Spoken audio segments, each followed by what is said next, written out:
update from Chief Meteorologist Tom Teeferteller. Well, as we take a look outside on our live iCam, wrapping up that severe thunderstorm, there it is that produced the upwards to tennis ball size hail across the city of Odessa. We're just now getting a lot of the reports. A lot of it was $half size to larger. Then it got up to golf ball size. We got a lot of reports of that around Ratliff Stadium, and then got upwards to tennis ball size hail in some spots. We're trying to get all those reports together for you. But there's a severe storm that's producing that. In fact, it's increased a little bit in intensity as it does push further off to the south. Now, here's what we are carrying. 2 severe thunderstorm warnings, one across portions of Ector County into southwestern portions of Midland County, another one here in Pecos County. We're going to zoom in on the most severe storm right now, and it's the one that moved through the city of Odessa with the large hail. Still the possibility of upwards to golf ball size hail, wind gust up to 60 miles an hour. We'll zoom in on that and show you that it is just south and southeast of where 3503 hits 338. That's where we're seeing the hail core there moving into southwestern sections of Midland County, and it is moving off to the south towards 1787, and that's where we're seeing the possibility again of up to golf ball size hail associated with that severe thunderstorm. Other strong thunderstorms continuing to develop here. The severe thunderstorm warning around the Bakersfield area has expired, but near Grand Falls Royalty, possibility of up to nickel size hail, wind gust up to 50 miles an hour, and some dying thunderstorms, but still trying to keep it going here southeast Lamesa. Again, upwards to nickel size hail, not out of the question with that storm. Rainfall amounts, we did pick up close to 3/4 of an inch in Odessa, 7/100ths out at the Middle National Air and Spaceport. And also another added effect of all this, it has cooled temperatures off a little bit across the Permian Basin. Thank you, Tom. You're now looking at some of that hail. This footage is from our very own Jacob Brandenburg. In just a few minutes, CBS7's Chief Meteorologist Tom Teeferteller will join us again with another First Alert weather update on what we're seeing tonight. But for now, we turn to a special report that you'll only find on CBS7. The end of an oil and gas well's life is expensive, and it's up to the business owner or the state to clean it up. But recent ProPublica support suggests that cleanup could hit other pocketbooks. CBS7's Hannah Brock talked with experts, activists, and industry professionals to see what they thought. She has the details. Hannah? Yeah, this is Skylar White. I need to make an official complaint. This ranch was homesteaded by my great-granddad in 1904. Oil and gas lease on this ranch was signed by my great-grandmother in 1928, and they're still operating under that lease today. You may recognize Skylar White, a vocal rancher asking for accountability from operators and the Railroad Commission, which regulates oil and gas. That's the Railroad Commission papers. So I reported this. Well, 880 and 1511, it's been cleaned up, according to the commission. White reported this pollution in April. The report was closed. This is the site on June 3rd. In emails days later, both Oxy and the Railroad Commission said the issue was remediated. No special skills involved. You just drive around and find messes about what it amounts to. On June 3rd, White was joined by Sharon Wilson, an optical gas imaging thermographer and activist against oil and gas emissions. We drove around today on a beautiful ranch, very rugged, really great cattle country. I'm very angry at the amount of destruction the oil and gas industry has caused here. White's Ector County land has seen nearly 100 years of oil and gas production, and his family has witnessed what happens when wells stop producing as much profit. The operators get to where they're a little bit trashier, a little bit more neglectful on maintaining equipment. They just get down to where they can't spend the money. An end-of-life sequence occurs for their operations. Who pays the price? In Texas, there are 2 options, the current operator or the state. A ProPublica and Capital and Maine report found oil-producing states have nowhere near enough money in bonds to handle scenarios where vast well plugging falls to them. And that causes concern for who could be the third option, the regular taxpayer. Before a well is drilled, operators have to put up a bond. So you can kind of think of a bond like a security deposit on an apartment. They're supposed to be an incentive that oil and gas companies will actually plug their wells so they get this money back.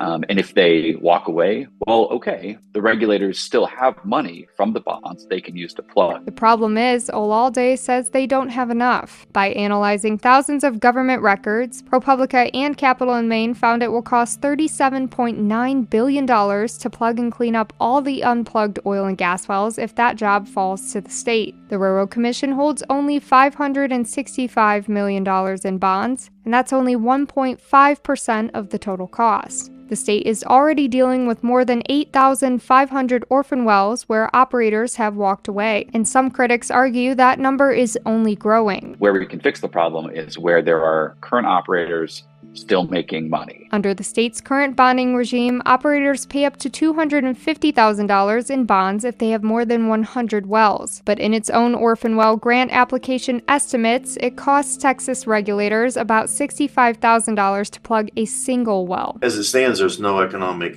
incentive for them to spend millions of dollars to plug their wells instead of walking away. Using his financial expertise, Purvis helped ProPublica with some of its calculations. We know from the day that we first drill an oil well or gas well that it will eventually need to be plugged. But we don't know exactly when. There's not a regulation and there's not an inherent financial motivation to plan in advance. So what companies generally do is not plan. The cost to plug a well varies greatly. This blown-out well cost the Railroad Commission $2.5 million, while the Well Done Foundation, a nonprofit cleaning up orphan wells across the U.S., says it costs them, on average, about $150,000 per well. Lots of variables to orphan well plugging.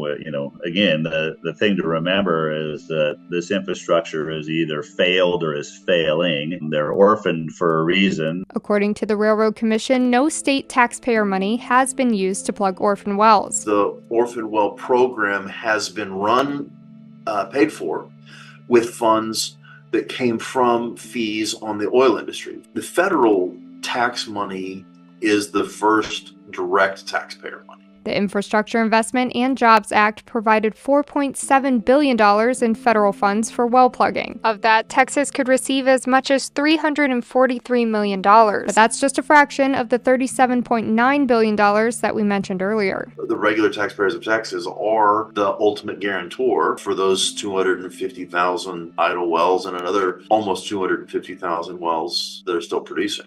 If they're not plugged by industry, then government will need to do it, and government will have to have tax dollars to do it. Other industry professionals argue this issue is top of mind. I understand the concern that there may be another rash of abandoned wells occurring, and barring unforeseen economic collapse, obviously that's not our hope. And I think if you talk to operators these days, you'll find that they have within their plans, when they acquire assets, a plugging plan of their own. In the last fiscal year, the Railroad Commission says 80% of wells were plugged by operators, and some may even be supportive of increased bonding regimes. Our members have been supportive of increased bonding in the past, and to ensure that these issues get addressed. So I don't think there's inherent opposition. However, the RRC says there are no bond reform proposals currently being considered. But there's also opposition, especially for those that argue some regulations disproportionately affect small operators. And there have been attempts in the Texas legislature to expand bonding requirements for operators, and we've successfully opposed those because it would make it more difficult for operators to obtain those bonds, and two, because it would have a very small impact on the amount of revenue generated from the increased bonding requirements for plugging purposes for the Railroad Commission. And Veris says stricter EPA regulations like Quad O could actually cause more orphan wells. The rule will result in rising fixed costs to operate a well, which will accelerate the economic cutoff date. And given these costs, many of these operators will struggle to fund that accelerated plugging timeline, likely forcing bankruptcies and increasing the number of orphan wells. That's why he believes this broader issue won't be handled through harsh regulations. But Inveris recommends operators start planning for those implications immediately. The problem of orphaned wells is still an active modern problem because of bad state policy. Commission Shift aims to change the Railroad Commission's processes, and some of their suggestions have been repealing inactive well plugging extensions and full upfront payment for asset retirement obligations. Aging infrastructure or lack of upkeep isn't just a well issue. One of the biggest problems I see is that they just don't maintain stuff. Right. They don't, like that hatch needs to be maintained. Even active sites have their own issues with liquids and gases. When it comes down, there's going to be a puff, see? Each squish comes with some H2S as well. An Oxy spokesperson told CBS7 that staff made adjustments based on these observations. But Oxy isn't the only operator on White's land, and they aren't the only operator dealing with these issues. Other equipment may get abandoned, like this truck that has sat on White's land for over a decade. And a lack of upkeep may rear its head as an unkept net, resulting in dead wildlife. And even abandoned tank batteries cause issues. This is reality. Out here on this ranch is the reality of the oil and gas industry, not what you see on their TV ads. As many of our viewers know, this isn't the first time that CBS7 has covered the story of an orphaned well. For more special reports on this topic, you can visit our website, that's cbs7.com. Continuing in your oil and gas news, we've got an update that might just brighten your day. The average gasoline price in Midland and Odessa has fallen 7.3 cents per gallon in the last week. That's averaging 2.81 cents a gallon today. And while we don't want to question this good news, it's important to know why gas is so much cheaper now than it was this time last year. For starters, the demand for gas has been weaker than previous months and years. Second, refineries have been cranking output of gasoline. And finally, oil prices hit their lowest levels per barrel just last week. And back in March, West Texas saw gas prices averaging out to $3.20 a gallon, which was one of the highest in the state per gallon for gas. The rise in gas prices was because of the summer blend gas. The switch happens in the spring so that refineries can finish transitioning before summer demand ramps up. That's paving the way for some of these gas price declines that we've been seeing. Texas now one of 6 states where average gas prices are below $3 a gallon. And so long as there are no major hurricanes or unexpected outages at refineries, I do think that Texas could see gas prices staying at or below the $3 a gallon mark for most of the summer. With this decline of gas prices, Americans will spend roughly $4.25 million less per week on gasoline than they did a year ago. And turning now to a traffic alert out of Midland, starting today, the intersection of Cuthbert and Garfield will be closed for construction. As you can see, this affects the area near Memorial Stadium and First Baptist Church. Now, this is one of the last projects from Midland's road bond, I should say, that passed in 2017. The city says to plan your drive accordingly and expect any delays. And if your commute takes you by FM 1788 off of 191, you may have noticed some traffic on that intersection. 2 weeks ago, TxDOT started a project that will see improvements to those roads. The frontage roads and ramps off of 191 will be redone. TxDOT recommends that anyone who takes these intersections go at a timely manner. I think we have to balance with what's best for the intersection over time versus the delays that we may have for a little bit. So because there's so much truck traffic going through there that it really warranted this change. The project is expected to be completed by spring 2025. And still ahead, in honor of Aphasia Awareness Month, we're sharing some insight on those living with the condition.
Across the United States, more than 2.5 million Americans suffer from aphasia. It's a communication impairment disorder that affects a person's expression and understanding of language. Aphasia can cause challenges in reading, writing, speaking, and comprehension. Despite these difficulties, individuals with aphasia retain their intellect, requiring them to find new ways to communicate. These individuals know what they want to say, but they have a difficult time getting those messages out and sometimes even receiving those messages and comprehending those messages as they come in. In honor of Aphasia Awareness Month, the Aphasia Center of West Texas is opening its doors to the public this Thursday for a talk and tour. This event allows attendees to learn more about aphasia and the Aphasia Center and the services that they offer to the community. Well, we're still tracking a severe thunderstorm moving across southwestern portions of Midland County. Same one that caused some damage and large hail across portions of Odessa. We'll talk more about all that coming up next.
Now, from the CBS7 First Alert Weather Center, here's Chief Meteorologist Tom Tiefertiller. Well, it looks like the severe weather now pushing south of the city of Odessa, but in its wake, though, we saw upwards to tennis ball size hail. Susan Marie Gregory showing us the windows knocked out. This is up in the Lawndale area off of 87th Street, showing you a lot of glass damage due to hail larger than $half size coming down across a large part of the city of Odessa. Here's the culprit. This is a severe storm that moved through the city of Odessa with all the hail reports from $half to golf ball to ping pong, even up to tennis ball size hail. Well, it's cranking up across portions of southwestern Midland County right now, putting on quite a lightning show as we're currently looking at this live on our iCam in Odessa, looking off to the south right now. Taking a look at the radar, again, most of the showers and thunderstorms are really starting to wind down except for that one that is moving again across portions of, well, right on the Midland-Upton County line now. East of Pleasant Farms is where it is. And again, that's where the hail core is located. We could be looking at upwards to larger than golf ball size hail. Wind gusts up to 70 miles an hour associated with this. Zooming in, showing you a pretty good hail core there just off of Ranch Road 1492 near the Midland-Upton County line. This is pushing south-southeast at about 20 miles an hour. Also, again, 70-mile-an-hour winds not out of the question with that storm. Other storms really starting to wind down below severe limits south of the McCamey area, west of Sheffield right now, and also have a thunderstorm that produced some hail in Lamesa. 3/4 inch hail possibilities near Ackerley and wind gusts up to 50 miles an hour as it continues to move off to the southeast, but it is below severe limits. But again, we could be looking at upwards to that nickel-size hail. Current temperatures have cooled off a little bit. We picked up about 3/4 inch of rain in Odessa down to 72, 7/100ths in Midland, 76 right now as we're continuing with the lightning show with that severe storm off to the south. Had a little upper level disturbance move across, kick off those showers and storms, but that one storm that moved through Odessa, it was across western Andrews County where it got going and then took a dive off to the south as most supercell thunderstorms do and produced all that large hail right across the city. Well, this is going to clear out and we're going to see quieter conditions coming up for tomorrow as the stationary front starts to wash out across the area and really won't serve as a focus for any more storms to develop. And temperatures across the state today was much cooler behind that front. Now your futurecast showing things clear out for the evening hours and into the overnight, and then for tomorrow I think we're going to see quieter conditions in our forecast coming up. So for tonight, mid-60s on the way as well as in the thunderstorm activity. A little hotter tomorrow, but a lot less in the way of thunderstorm activity across the area. And your CBS 7 First Alert exclusive 10-day forecast shows heating up, drying out for Flag Day and Father's Day. It looks like it's going to be perfect weather for FCA All-Star Week. We'll tell you everything you need to know about it up next.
It's time for the second annual Permian Basin All-Star Game. More than 100 graduated seniors are playing one more game under a different spotlight, the Fellowship of Christian Athletes. The FCA All-Star Week started last summer. It included football players, volleyball players, golfers, cheerleaders, and athletic trainers. But this All-Star Week is more than just a couple of sporting events. FCA uses sports as a platform to help these athletes connect off the field. Some athletes will be surprised during halftime with 13 $1,000 scholarships that will be given out by Diamondback Energy. Everything about the All-Star Week is happening to honor these student athletes. Some of these kids are playing for their last time. Some of these are getting ready to go off to play college sports, but we want to celebrate them and their accomplishments. So we believe that intersection between Jesus Christ and his good news message of saving faith. And sports, man, it's dynamic. And when kids really begin to grab a hold of that, we see that they normally see their sport as different. It's a platform now. The week will tee off with golf this Thursday, I should say, and the football game will end the week Saturday evening. If you can't make it to the FCA All-Star football game, don't worry, we'll be streaming the whole game live exclusively on KWWT My 30 with play-by-play commentary from our very own sports anchors Jair Brooks Davis and Jensen Young.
Well, this is our live iCam in Odessa, looking off to the south at that severe thunderstorm that moved through Odessa.